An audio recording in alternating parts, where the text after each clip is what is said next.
Hey, what's up everybody? It's Kellen here from Start Your Systems, and welcome to a Redbud MX Simulator gameplay where today we're going to be wrapping up a little bit of a discussion of the 2018 Motocross donations that just happened in real life, and I was there. Ladies and gentlemen, I went to Redbud this year and tried to cheer on our American riders to take home the victory, and spoiler alert, we have fallen short of the prize this year. I'm not too sure what in the heck happened, but we're going to break that down in just a minute. Of course, this is on the 2018 Redbud National Track in MX Simulator. I was planning on changing it up a little bit and trying to do the, what's that? I was going to try to kind of move some of the object files around and kind of reroute the track to match this year's Donations track, which had a couple changes on it, nothing like massive per se. But a couple noticeable changes. I'd actually already moved a couple objects, so you'll see some things out of place here, but I put a road back on, so it should be plenty rideable. But like this section didn't exist on the track, and yeah, a couple other things. But anyway, it's just a 2018 Redbud track. Sorry it's not fixed up to be like the Donations track, but we'll get by with it anyway. And yeah, let us dive right into it. So, the Americans did not win, which was a little bit shocking, but I think I was more shocked that France was able to pull off the victory and get their 5th Nations win in a row. It was probably one of the more chaotic and unpredictable motocross nations I can remember in recent memory. And before I go really deep into how it all happened and what I saw from being at the track and some of the things I heard and have seen and stuff like that, I just want to kind of try to, I guess, touch on a couple points that I'm seeing a lot of people discussing. Number one is this was not a track that was changed specifically to suit GP style riders. There wasn't any like big help garnered towards the GP riders. They just flat out rode the Americans. I don't know how people will continue to discredit the GP riders and any European nation. I guess that's just in the nature of the blood, apparently. But yeah, the Euros outrode the Americans, period. Was the track a little sandier? Yeah, but honestly speaking, if they put 0 sand on the track and left it as classic Redbud, that would have been a disaster of a race, because from being there, I can tell you that everything, the parking lot, the side hills of the track, the tunnels underneath, the bridges and stuff like that, everything was a disaster. Anywhere you walked, anywhere you stepped, anywhere you looked, there was deep mud, boots going, thigh deep in some spots. I mean, it was just a total quagmire, and walking around in itself was kind of an experience to get from point A to point B at the racetrack. So the fact that the track ended up being as good as it was is pretty impressive to me, because we showed up on Saturday morning, and we got there super early, and it started pouring the second I walked in, and it had already rained all night long, and I could tell the ground was just soaked. And I'm looking at the track, I'm taking photos of the track, there's standing water everywhere, and by like the middle of the first practice, I was like, man, this track's pretty good. Like, I can't believe it. Like, it's holding up well. These guys are doing all the jumps. Like I think Gautier Paulin's second lap of practice hucked the leap. It ended up being a pretty damn good track for as bad as it could have been, because if anybody could have seen what the pits looked like, oh my god, it was an absolute wreck. So it's kind of a blessing in disguise that they did lay some sand down. People seem to be just like overwhelmingly shocked by that and seem to believe that it was done on purpose to help the GP riders. That's not the case. In fact, the sand had been laid down months before the donations anyway, and the pictures before the race even happened showed that there was sand mixed in with a lot of the different parts of the track. However, it really wasn't that sandy. I mean, I can tell you, I walked the track right after the final race, because, they let people onto the track to go to the podium celebration. Then I walked from the starting line all the way to the leap, where they started shuffling people off the track. But from the starting line to the leap, I mean, yeah, the soil was softer than hard packed dirt, but it was not sand. I mean, it was loamy, good, rich dirt in most spots, and yeah, some sections did have kind of more sand than others, namely kind of the turns, I would say. But I mean, overall, it wasn't like, it wasn't Lommel, it wasn't Aston, it wasn't Valkenswaard, it wasn't even Southwick, it wasn't sand. I mean, that's just period. So sand, no, wasn't the case. Number 2, seeing a lot of people saying that Americans lost on home soil. This is ridiculous. Needs to get a big change going on here. Time to fire Roger DeCoster, which is not the correct answer here. This isn't Roger DeCoster's fault. It's not like he's purposely sabotaging the team and not working with them to get them better and whatever. I mean, Roger DeCoster is a motocross icon, but an American motocross icon, because he's, you know, helped you put USA on the map and has years of experience getting USA to victory at the Motocross of the Nations. It's not his fault that the riders were having a tough time, not only with starts, but just with riding in general. You know, this isn't DeCoster's deal. It just is a case of, on this day at Redbud, with the conditions, for whatever reason, the Americans not feeling right or whatever, we got beat. Flat out. Period. End of discussion. This is no longer what went wrong. This is just the fact that, unfortunately, all of our guys seem to have an off day, and even if they had an on day, it still would have been pretty tough, because those guys were riding great.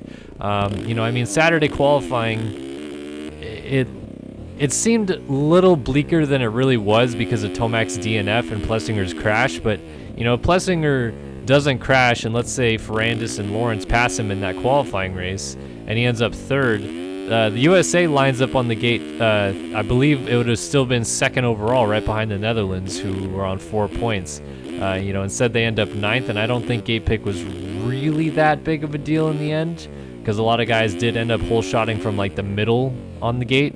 But yeah, I mean, like, Saturday, I thought afterwards, as bad as it did go with Tomac's DNF and Plessinger's crash, that I still felt like, hey, America's gonna probably win this thing. You know, home soil, the comfort level. In some ways, I think maybe it being on home soil was a little bit of a hindrance, because they changed the track up quite a bit. I think maybe the riders came in thinking it was going to be one way and set up for a completely different surface. All the talk was on Plessinger and Ferrandis being the top MX2 guys, and then it ended up being Prado, Lawrence, and Ben Watson in the second race as being the top MX2 guys. And I think that's in part because Ferrandis was struggling getting a bike setup, because he's used to a different style of Redbud. This one was loamier, a little deeper, and the way that the corners flowed and everything just seemed to break down into a different shape and form. And there's been a lot of thoughts and opinions as to what exactly are the GP guys doing that suddenly works so much better than the USA guys.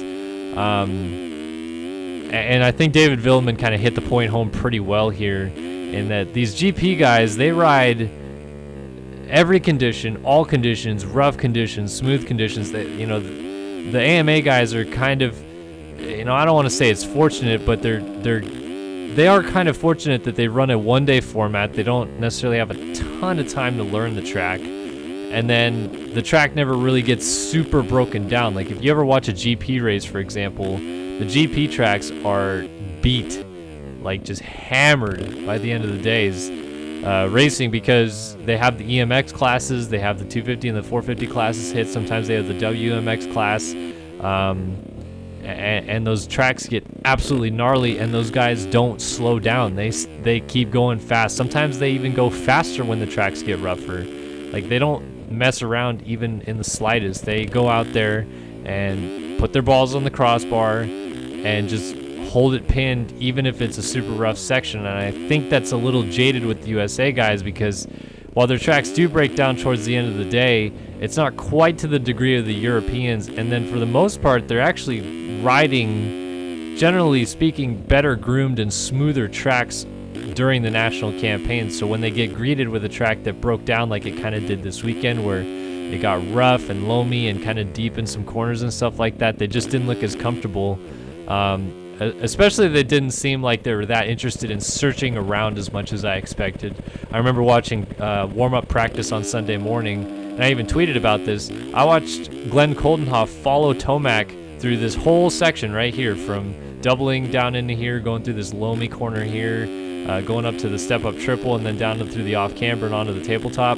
Coldenhoff gained easily like a good second and a half on Tomac going through those sections, and not once did he follow the line Tomac was taking, which Tomac was kind of in at the time the main line that was being used. But Coldenhoff was jumping around, he was hopping over ruts, he was doing different things, squaring up corners and finding smoother lines. Like, he was looking around, which I was just kind of shocked not to see the American riders really taking an emphasis on doing that, especially in a free practice where it's not timed and it's not necessarily that important towards gate pick or anything else. Like, that's the time where you want to spend the most time figuring out what's going to work and what won't work on the track. And it just didn't seem really to me like they were working towards figuring that part of it out. They were just kind of content with hitting the main lines as hard as they could. And I mean, like, I'm not going to say that the USA guys weren't trying. They were. You know, every time they hit the track, I felt like I saw 110% effort. But it was just one of those days that they all seemed a little off their normal pace. And because of that, the other guys suddenly looked, you know, massively impressive. And I think that those every Euro, they come to the donations with a chip on their shoulder and want to prove, especially in the United States, hey, look, we're not like second-class citizens here.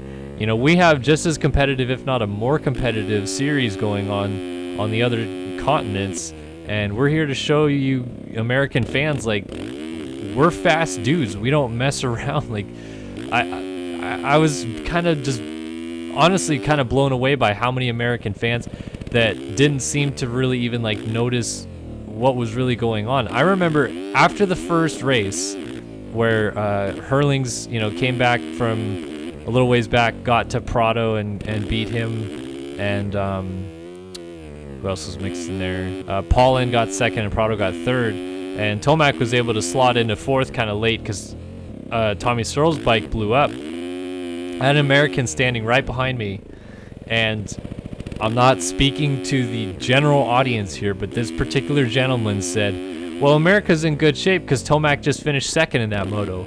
And I'm like, I can't help you guys. Like, if you didn't notice that there were two riders going faster, one of them on a 250F, and they both finished in front of Tomac, then I can't help you. Like, I guess the best I can say is that they're jaded to the fact that these guys were just putting in motos and mixing it up at the front, and while Tomac was working his way forward, they were following his progress and not noticing there was still three riders in front of him. I mean, I guess I'm not too sure like how they drew that conclusion. It always amazes me how nobody seemingly in the United States can correctly pronounce riders' names. Looking at you, Tim Cotter and Rob Bidas, like, you know, just take, please, 10 minutes, figure out their names.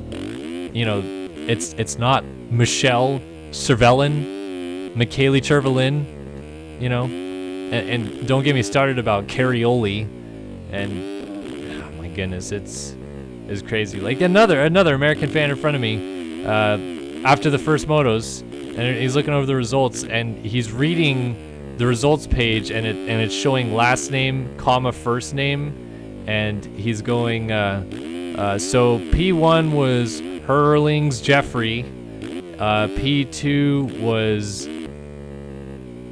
Pauline Gother? Who the heck is that? And then he's like,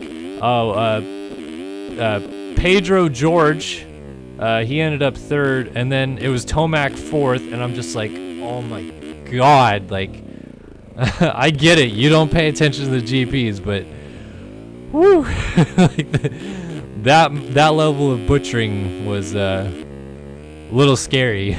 It's like, oh my god. But yeah, I mean, just it's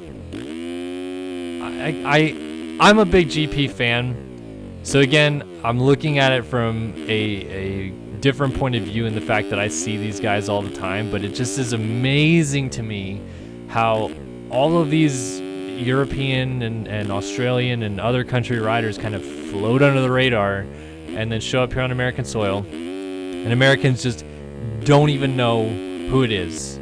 I was kind of surprised that whoever was 22 out there, I forgot which nation ended up in the 20s. I'm surprised I didn't hear someone say, "Oh, is that Chad Reed out there?" And you could have fooled every American fan out there that they probably didn't know Ken Roczen was even on the track as number 58.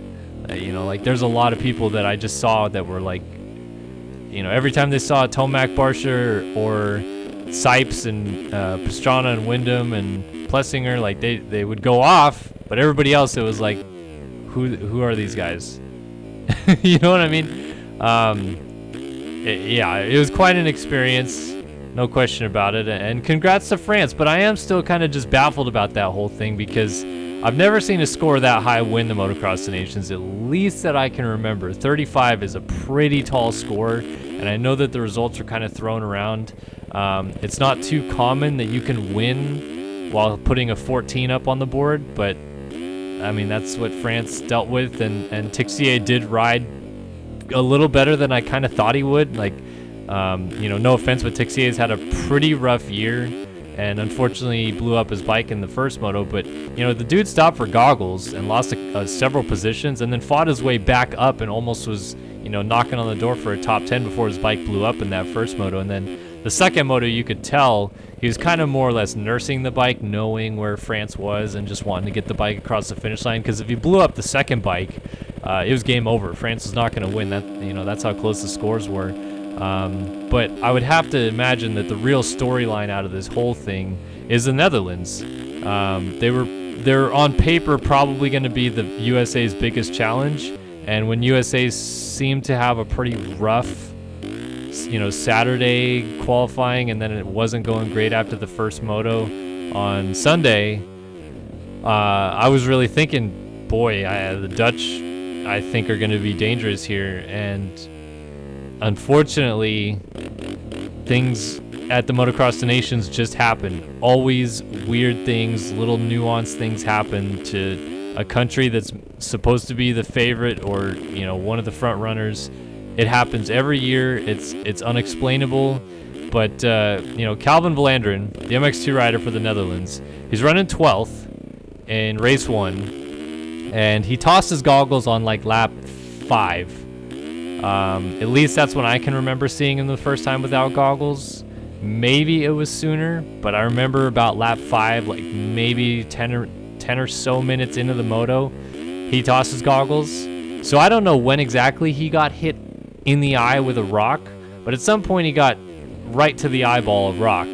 But he kept riding, and he stayed in 12th, and was in 12th, and pretty comfortably in 12th. Not going to get necessarily pressured too bad from behind. Maybe lose a spot or two in the closing stages if he really started fading. But 6 minutes to go, his bike lets go. Factory Honda bike. Kaput. Bam. Not his eye. Nothing to do with the eye. Just the bike blew up. And, man, the poor dude, his bike blew up, and it was right before this back tabletop over here. So he was nearly about the farthest from the pits as you can get, because the pits are up on the hill by the starting line. And he blew up his bike in the tabletop right in front of me here, right next to the flagpole. I don't know what that tabletop's necessarily called. Every jump has a name on the track usually, but his bike blew up coming around this corner up here at the top, and he rolled to the bottom of the hill. And I didn't notice him come to a stop, but then I noticed him walking back. So he had laid his bike over right here, and it was just laying here for several laps before someone came and got it. But he walked all the way back from there around the track. He didn't go through the crowd. I don't know if he didn't want to get bombarded or whatever, but didn't walk through the crowd. He just walked along the edge of the track all the way back to the pit lane, only to be told, yeah, you got hit with a rock in the eye. You have bleeding inside of your pupil. We're not going to let you line up for race 2. So not only was he in a pretty good position to finish up, inside of the top 15 on a 250F against all the 450s in race number 1, but then they didn't allow him to line up for race 2. So he made it 26 or 25 minutes into the first moto, and because of that, he was credited with a 36th. And with that 36, because they had to take his DNF or DNS from the second race, the Netherlands still almost won. That is how dominant they were this weekend.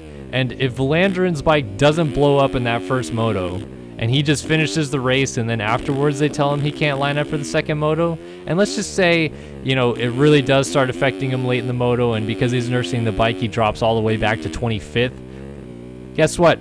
The Dutch still win. That is how much that little, you know, the bike blowing up had an impact on the overall results, because, you know, France took a 35 to the top, and the Netherlands went 1-1, 1-2, 36 for third overall. They would have gone 1-1, 1-2, 12 DNS, and easily won the overall had Vlaanderen finished that race. So, you know, like, congrats to France. They deserve to win. They definitely were the best team on the day. But, oh my God, the Netherlands have got to be so gutted, because it was really a matter of Vlaanderen's bike letting go. It wasn't, you know, the eye issue obviously is what kept him out of the second moto. But if his bike makes it to the line, I was pretty confident, judging by how he was riding. And I don't know when he got the eye injury. I'm assuming it was within a few laps of his bike letting go, but it wasn't like he had slowed down. Like, I noticed him going by a few times before his bike went, and he still looked just as fast. I mean, if he finishes 15th, the Dutch win, period. So yeah, that's why I feel like the Dutch here are the story, and they're definitely going to be the story, because next year they're going onto home soil in the sand in the Netherlands, and I see no reason why they won't win, especially if Redbud Glenn Coldenhoff shows up, which, what the hell, Glenn Coldenhoff, where did that come from? You know, it's been kind of a budding joke, but like, Coldenhoff was, I guess, expected to be kind of the weaker link of the team, because Vlaanderen won a GP earlier this year. He was probably going to be like at worst maybe like the 5th or 6th best MX2 rider, but you know, if they're expecting Herlings to go 1-1, they really needed Vlaanderen to just get like a couple, you know, top 15s or somewhere in that realm, and then have Coldenhoff get maybe one top 10, and they still might have won with Herlings going 1-1. Instead, Coldenhoff comes out fastest in his free practice time, goes out straight up, beats Barsha. They start together, and he beats Barsha in the MX Open qualifying race. Then race 2. Now, granted, because Vlaanderen couldn't start the second race, there's no other Dutch rider going to the line, so by default, Coldenhoff just gets first gate pick, because the Netherlands qualified first, and his teammate wasn't going to go to the line, so, you know, he just gets first gate pick. Whereas if Vlaanderen went to the line, they probably would have given him an inside gate, and then it puts Coldenhoff more outside. But it really didn't matter, because Coldenhoff still got great starts pretty much all weekend, from just about any gate spot. Even in the qualifying race, I think they were 21st gate pick, and still got a great start. But yeah, goes out and like literally just dominates. Like, all right, guys, whole shot, see ya, bye. The MX Open MX2 race 2. It was all 250Fs behind him, so he wasn't really challenged by any like of the quote unquote heavy hitters. But that was just the start of it, no? Coldenhoff had an encore set up and ready to go here, because after dominating that race, and on the shorter break, you know, Herlings and Cairoli and Roxon and Tomac and all these guys, they get a longer break. They get an hour and a half to cool down, get, you know, their mojo back and kind of rested up. And Coldenhoff only had 35 some odd minutes between taking the checkered flag and the victory to starting race 3, and blammo, gets another good start. He's right behind Lupino, passes Lupino halfway through the first lap, and bye-bye. Glenn Coldenhoff has checked out of the building. He's gone.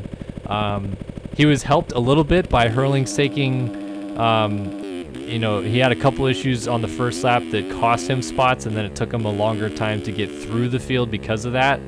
And thus, by the time Herlings got to second, Coldenhoff was pretty far gone, and Herlings kept riding towards him. I mean, he cut the lead down pretty good.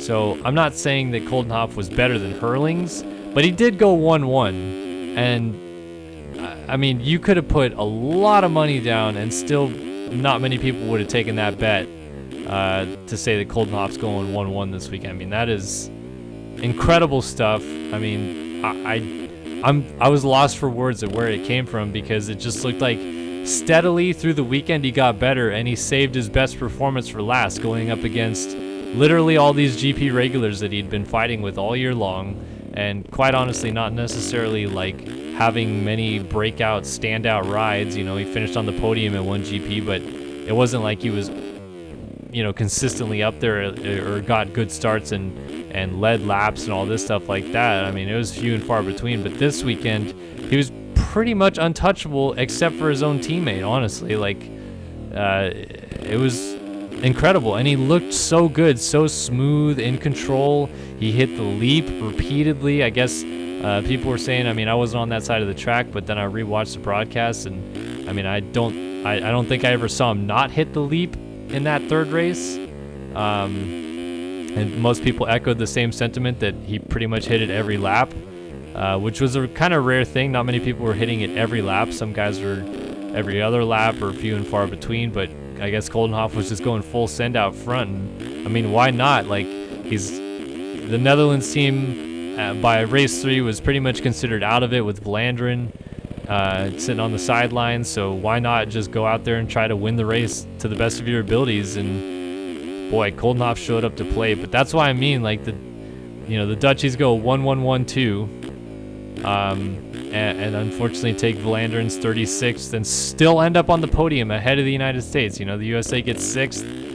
Again, it's more or less down to the riding wasn't all that great out of them, but they still tried their butts off. I give them full props. They didn't ever give up. They charged all the way to the finish line. They pushed themselves beyond, I would assume, their normal comfort zone, because there were some crashes involved. Tip-overs from Tomac, tip-overs from Barsha, a couple weird things from Plessinger. Obviously, Plessinger had a pretty big get-off on the Saturday qualifying, and he said that left him kind of maybe not 100%, but still, I mean, you tell me Jorge Prado's going to lap Aaron Plessinger, and I would have bet a heaps amount of money against that ever happening at Redbud, but it did, so I don't know what to tell you. That kind of blew my mind.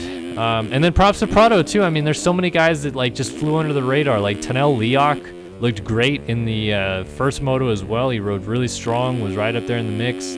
18th Motocross the Nations for the dude, and he's just still out here crushing it for Estonia. And then of course Prado on a 250F gets a good start. Hurlings goes down in that first race, and Prado leads. What was it, like nearly 20 minutes of the first moto on a 250F? And I mean, for a little bit it seemed like he might have even had a chance to win it because of the way he was riding and matching times with Paulin and with Hurlings. And in the end he got caught, but still goes 3-3, wins the MX2 overall.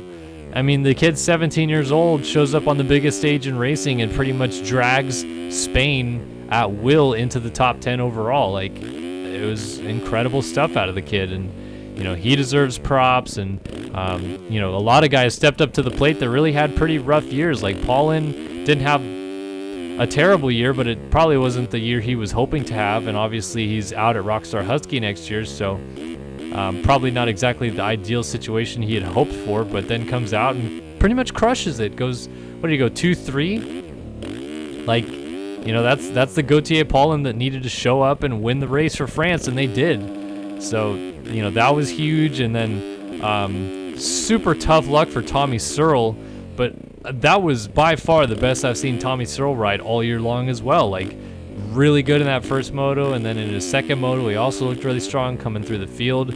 Clement Sal crashed in the first corner and rode through the field. Cairoli also crashed in the first corner, got all the way up to 6th in that first moto. Just tons of guys that I was pretty impressed with to have these monumental rides seemingly come out of nowhere. Like, you know, even in the 250 class, Hunter Lawrence, you know, he said it really helped being on the Geico bike and being in the United States, where he felt maybe a little bit more comfortable because he's coming over to the USA next year on a Geico bike.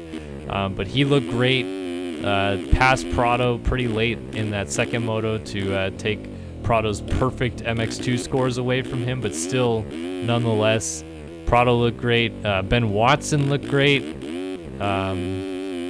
Just across the board, tons of guys looked like they just rose to the occasion and rode great. Can't even say much more than how good so many guys were out there riding, and I just, the whole experience was super awesome. It seemed like a lot of the atmosphere and the excitement about the event was just getting sucked out of the air every passing lap that American fans, like, you know, the first moto, you have Tomac running up inside of the top 10 and Plessinger's right there with him, and then Plessinger has a fall, and that was kind of like the first like real like oh crap moment I felt like for the fans, because like, you know, I'm cheering them along too, but I'm also kind of like listening into what the other fans are doing on the side of the track. And for the most part, there was tons and tons and tons of cheering going on every time American riders came through. And, you know, there was huge amounts of cheers for Tomac and Plessinger in the first race. And then as the race went on, you know, they were still pushing, you know, and shouting and yelling for Barsha to do well and Plessinger in that second moto. But you could tell kind of by the third moto, like, it was almost like just like shock or like stunned. There was still cheering going on, but it just didn't feel the same, like the same vibe. Like you could tell American fans were just like, what happened? Like how on home soil did this happen? Did this go this bad, this sideways? And you know, it doesn't seem like even the riders themselves have an answer. You know, they obviously are saying, well, the track was changed a lot, but again, everybody rides the same track, and it still really wasn't a sand track. And then, you know, number two is that I'm seeing a lot of the opinions of people saying, well, American riders ride Supercross 8 months out of the year, so we can't really count this as being fair anymore. But apparently, Supercross just didn't exist until the last decade, because that never was an excuse before, and in fact was the opposite, in that people said American riders riding Supercross made them more diverse and technical and thus better rounded riders, and overall they showed up and always seemed to play at Motocross the Nations. I mean, I think in general it kind of comes down to the fact that the Euros really, really, really badly wanted to just ride, even if it meant riding over their head, they were going to do it. And while the Americans gave 110%, it just didn't seem like they were willing to practically crash to make it happen. And Plessinger even said something in a post-race interview with Steve Mathis that I heard that was kind of telling to me, like, you of course you want to leave 100% healthy from every round that you go to, but he said that was the main goal, to go, you know, to come in here and leave safe and sound, which, like, I mean, it's kind of a given. You want to leave safe and sound, but wasn't the main goal to win the Motocross the Nations? Like, if that's not goal number one on your mind, you're not gonna do it. Like that's already setting yourself up kind of mentally to kind of fail a little bit, you know. So I was kind of surprised to hear that, and you know, maybe he just kind of misspoke and was saying like it's a great thing that we're coming out of here healthy despite not winning, because in some cases America not winning meant a rider got hurt, a la Jason Anderson or Jeremy Martin. So yes, it's true. It's good that they left healthy and that they can go into Monster Cup, which all those riders are forced to ride because they're monster athletes, healthy. But I don't know. I just felt like overall disappointed that I knew they had better in them, and for some reason it just didn't come out. I don't know if it was set up, it was the atmosphere, the nerves, the whatever, but I mean, realistically speaking, the second they hit the track for free practice on Saturday morning, it just didn't look right to me.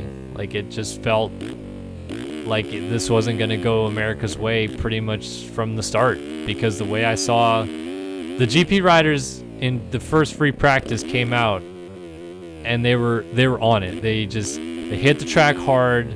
They made sure they knew where their lines were. They figured it all out. They set everything up.